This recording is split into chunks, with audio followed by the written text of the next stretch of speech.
Cassie Doyle, the Globe and Mail, the national newspaper in Canada, recently said that oil sands will single-handedly undo greenhouse gas gains made by weaning the country's electrical supply off coal, according to a report from Environment Canada.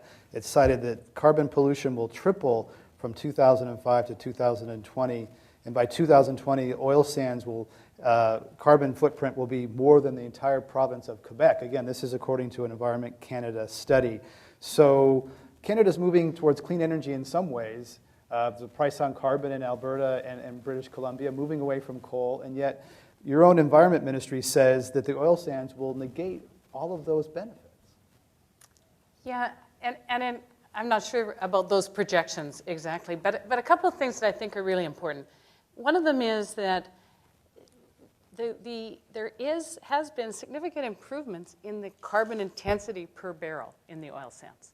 So one thing that I think happens sometimes is that we assume that the oil sands production is static when it comes to environmental performance, when since 1990 we've seen a 30% improvement in the carbon intensity per barrel.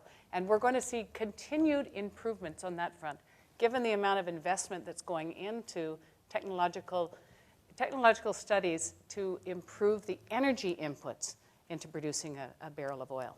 But I do think that Canada, well, one thing that's important to note is Canada and the US have the very same target at a national level for our GHG emissions.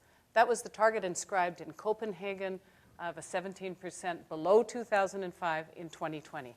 So we have, I think, a very shared environmental approach when it comes to GHG reductions.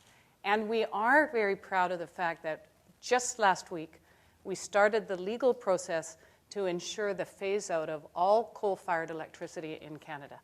And depending on the projections and the report that you're referencing, there's some different projections that are being made, but Canada has adopted a GHG reduction target that's exactly the same as the US. We are making significant progress when it comes to our electricity fleet, and our Minister of Environment has announced that major emitters of GHG will be regulated.